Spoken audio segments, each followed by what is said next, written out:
I was 18 years old when I got married.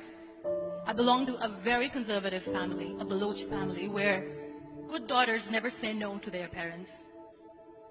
My father wanted me to get married, and all I said was, if that makes you happy, I'll say yes.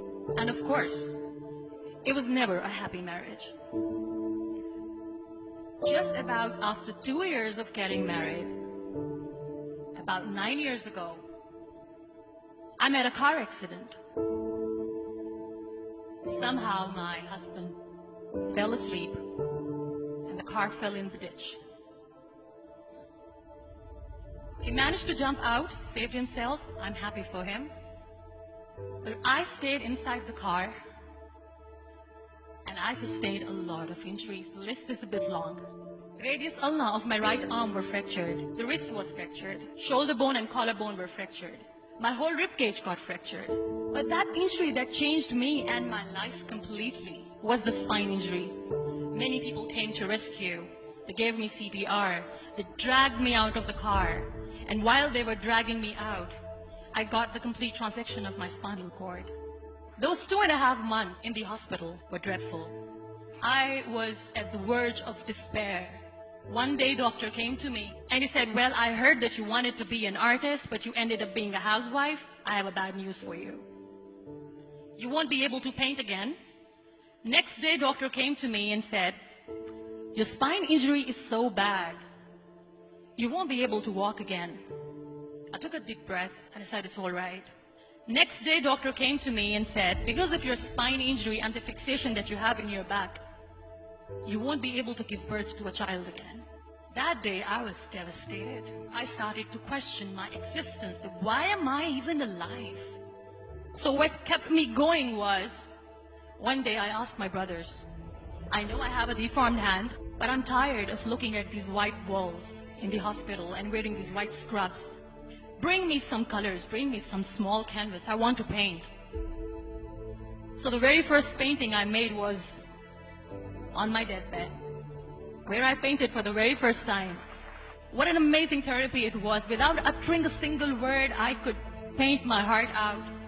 I could share my story. People used to come and say, what lovely painting. So much color. Nobody could see the grief in it. Only I could.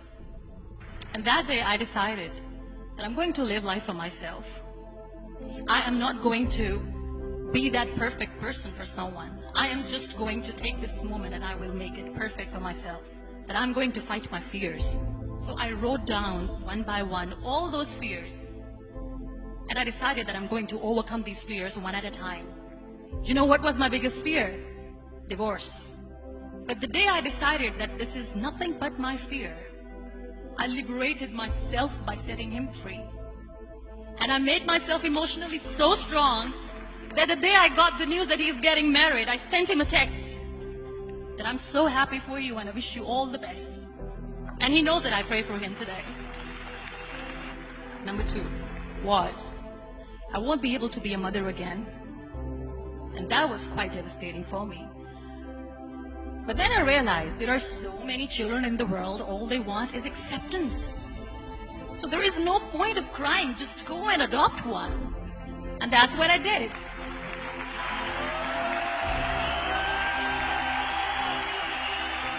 I gave my name in different organizations, different orphanages, and I waited patiently. 2 years later, I got this call from a very small city in Pakistan. I got a call and they said, are you Muniba Mazari? There is a baby boy and would you like to adopt? I could literally feel the labor pain. I said, yes, yes, I am going to adopt him. I am coming to take him home. And that day, I was 2 days old, and today he's 6. You know, when you end up being on the wheelchair, what's the most painful thing? People think that they will not be accepted by the people because we, in the world of perfect people, are imperfects. So I decided to appear more in public, to join the national TV of Pakistan as an anchor person. I became the National Goodwill Ambassador for UN Women Pakistan, and now I speak for the rights of women, children. I was featured in BBC 100 Women for 2015. I'm one of the Forbes 30 under 30 for 2016. So when you accept yourself the way you are, the world recognizes you. It all starts from within. We have this amazing fantasy about life. This is how things should work. This is my plan. It should go as per my plan. If that doesn't happen, we give up. I never wanted to be on the wheelchair. Never thought of being on the wheelchair. This life is a test and a trial, and tests are never supposed to be easy. So when you're expecting ease from life, and life gives you lemons, then you make the lemonade, and then do not blame life for that. It is okay to be scared. It is okay to cry. Everything is okay, but giving up should not be an option. They always say that failure is not an option. Failure should be an option, because when you fail, you get up, and then you fail, and then you get up, and that keeps you going. Embrace each and every breath that you are taking. Celebrate your life. Live it. Don't die before your death. Real happiness lies in gratitude. So be grateful, be alive, and live every moment.